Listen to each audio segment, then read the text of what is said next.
Welcome to Fire Breathing Kittens, an actual play podcast. Today is a special episode as we're joining our new member, Qigiq Steele. Hi, Qigiq. Can you describe what you look like for our listeners? Well, I suppose, I mean, as you can see, I'm a woodsman, and when you're a woodsman, things are a little bit tougher in some ways, and I've lived my life, but you look at me, I have a bow, I have things, I have really unique silver hair, I'm really tanned, my eye color is lavender. However, like I'm a little shy about it, but my ears, something happened when I was a baby, and they're really, they're not good. They're very almost not there.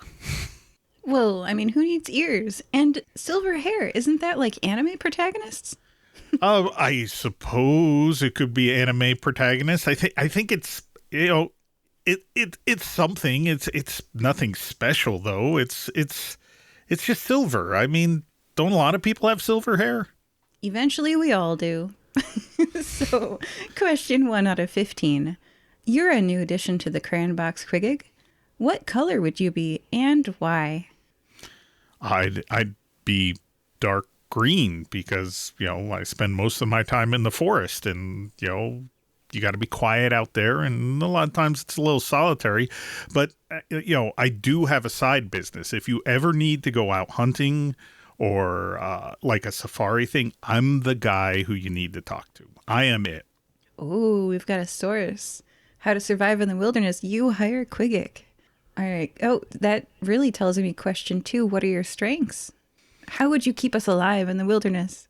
Well, I mean, that wouldn't make a lot of people happy because sometimes if you're in survival mode, you have to perhaps eat things that aren't on the menu at the guild house. But we will keep you alive, whether we're digging up grubs. It depends on if we're desert, if we're forest, but I have all the skills to traverse. Life hasn't necessarily been fair all the time, and when me and my mom first moved away from home, I really had to support her, and we weren't necessarily in towns, and I learned a lot of this, by the School of Hard Knocks. Hey, the School of Hard Knocks makes a tough student. That's certainly a strength. You survived. But on the flip side of that, question 3 out of 15 is, what are your weaknesses? Well, I mean, sometimes, my weaknesses are, I don't really have any, but, if I had to say what are my weaknesses, sometimes in social situations, I might not come across as genteel as others do. But it's really a situational thing. Most of the time I'm fine and I won't cause any problems. And then every now and then people are going to be like, what is wrong with him? But yeah, we won't talk about that. Or are we supposed to talk about that? No, if it could be said that no one had ever thought what is wrong with them about me, I'd be like, I can throw no stones, but I don't know if I can. I think I can't. So I'm just going to say question 4 is, you told me a bit about your mom. Qigiq, where did you grow up? Well, so, my mom and I, we started over there. There's this area. Our family is from just north of. Qigiq. Yeah. Qigiq, yeah, just north of Qigiq. And things happened, and we had to leave, and it wasn't very good, and I was pretty small at that point. But we were on the road a long time. Coming by foot from Qigiq is not an easy feat. And oh gosh. We had to find some place to live, and we had heard there was probably more opportunity over on this side of the landmass. It took a long time, and I learned a lot in that, and now we're here, and the guild hall is really, really great, and it's helping me find work, that's helping me support mom, and we have this cute little place here in town. Qigiq, that's adorable. Well, that totally explains why you came here. And can I ask, Question 5 is, what did you hear about fire-breathing kittens in particular that made you want to join the guild? Well, to be honest, I had heard nothing. We had come over here just, the winds of fate drug me over to this side of the world. But we were needing some sort of income, some sort of way to afford things. My mom, she's getting up there. She tries to do the seamstress and housemaid, but that doesn't bring in enough. And to be fair, sometimes it's a little hard to sell yourself as a woodsman and get someone who needs to go on a boar hunt or something. And I had heard some rumors about this guild hall and that you did things that were a little less normal. But it's really been a wonderful experience, and it brings in enough money that I can support Mom and me pretty well. Yeah, it does. Questionable methods to achieve lots of money and customer satisfaction. That's us, fire-breathing kittens. Question 6. And free magical tattoos. Hey, who doesn't want one of those? Question 6. Okay, so you're here now. If you were given a 1-minute advertisement time spot during the annual Nikamui fighting tournament, sort of a Super Bowl, if you will, a sporting tournament that everyone in the city will see, what would you fill that minute with? Oh, well, I would absolutely be able to fill it with tales of the hunts, tales of boars and perhaps even some of the things that I've done since I've been in the guild. But there is so much, and it's only a minute. There's too much to fill that with. So I would be able to sell myself, and I'd probably be able to find some customers that would really be. Do you have the contacts to get me that access? We'll see. Everyone pay attention to the second to last episode I GM every year. It's always a fighting tournament. It could happen. There's something to look forward to. Now I just need to find out what your goals are and help you get there. Oh gosh. All right. Question 7 out of 15. You're halfway there. Qigiq, what do you like doing in your spare time? So, I mean, when you're a woodsman, I do a little bit of wood carving. I do a little bit of leather work. When you're out there, I always in need of more arrows. So, that's a little bit of that crafting side that I had to learn. So, I mean, trying to keep everything moving or everything supplied, that often it takes up most of my time. There's not a lot of free time when you're a woodsman because there's always something to do. Even, say I'm out in the woods or the forest, and I see an opportunity to get a prize boar or a buck or something, the process of bringing that to market can take up an enormous amount of time. So, tanning and skinning, and we're not going to get into again, there's that fault is, I don't want to talk about these non-genteel things here because it could totally gross meat, out. It comes from animals. Not everybody knows that. Oh no. Some people get a little queasy when they find out what eggs are. Yeah, that's now that I think more. Well, Qigiq, that makes sense.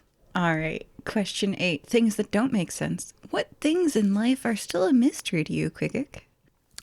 Well, I mean, I'm trying to find where I actually can be more successful. I want to give myself and my mom a better life than we have, and that's taking some work.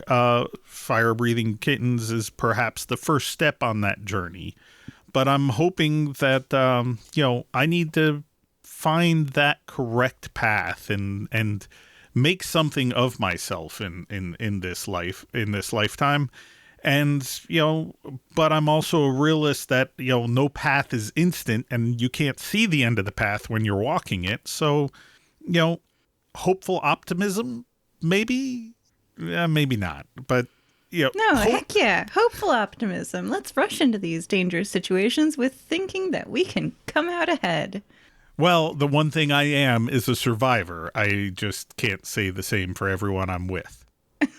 Oh, well, with the fire breathing kittens, you're finally with a good crew. Let's all rush in together.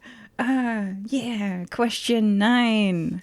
Okay, everyone's got one, but not everyone knows that they do. What is your annoying habit, Quigic? I'm if you even identified, not everyone knows they do. I don't think I'm annoying at all. I mean, I might tell you to make sure to bury your scat while we're out on camp because you're supposed to. I mean, people could find that annoying, or I might tell you you're doing something wrong while we're out there on camp because, well, you are. But that's not annoying. That's just being super helpful. So helpful. Yeah, just honestly misinterpreted. Absolutely. Well, question 10 is Quigic. That seems very helpful for you to tell people to bury their scat. But even more helpful, what is the kindest act you have ever done? I think the kindest act I've ever done is grace you with this interview. Whoa. How privileged am I? But all joking aside, the kindest, as if we're talking about social situations, I probably don't have anything to throw accolades about, but out in the woods, being a forester out in the woods, there's a lot of things that I do in the everyday that is kind to the animals around there, is kind to the people who I'm camping with. But it's really hard to say that, what's the most kind thing. Have I saved a baby animal from near death? Most likely. Have I also eaten the parent of that baby animal a month later? Probably. But I didn't eat it until the baby animal was capable of being on its own. So, it's very much what you can see is not necessarily what's best. Some people would say the way I take care of my mom is absolutely going to be the kindest thing. Your mom would agree. Yeah. Question 11 is, Fire-breathing kittens often goes to strange locales and explores new places. Where would you like to visit, Quigic? I think, there are so many options that I've heard of. I've heard stories of people in the guild hall going to space, and that sounds unreal. But there's people who've been out on ships. There's a lot of different things. Being a person of the forest and the land is wonderful and works very well. But, some of the things I hear are unbelievable. And I look forward to seeing some of these new things that haven't been in my experience yet. As far as looking forward to, I'm not sure I look forward to space, but I think, I don't think I've been on the open sea yet, and I think that's maybe a nice baby step. To the open sea, and then space. Lovely. Question 12 is, we're into silly question territory now. We're just filling time. Quigic, do you like pickles? Oh, pickles are great. Pickles are it's better than a cucumber. True. Question 13. A penguin walks through that door right now wearing a sombrero. What does it say and why is it here? This one's really hard because a penguin generally isn't an intelligent being. Why he has a sombrero on is even another thing. And, to be fair, penguins would probably sell for a good amount on the market. So hopefully I don't kill it. Whoa! But if it's coming in and it's got a sombrero, it's obviously here for taco night. Obviously. I mean, it's half-price taco night. Who wouldn't be here for tacos, right? Absolutely. I didn't know penguins eat tacos, but like I said, I'm not sure that I would react in the most genteel fashion if I saw a rare beast that might be saleable walk in. I would have to question things quickly and make good decisions, hopefully. The penguin walks up to the bar and tries to order the tilapia tacos and looks at you with a side eye, and you look at them with a side eye, and the tension in the air is palpable. All right, question 14. Key the ominous music. Dun dun dun. Second to last question. Qigiq, what would you like remembered about you? I want to leave a mark as my family name. I want people to remember me and my mom as somebody's. Penguin catchers. No, I'm just kidding. Now you bring that up. I'm thinking maybe I could become famous for taxidermy. Oh, no. Very last question, Qigiq. What is one message you would give to your fans? Keep listening to Fire Breathing Kittens, because, these adventures do not stop. So true. Well, you heard it here, folks. Find Qigiq on an upcoming adventure. Goodbye. Bye.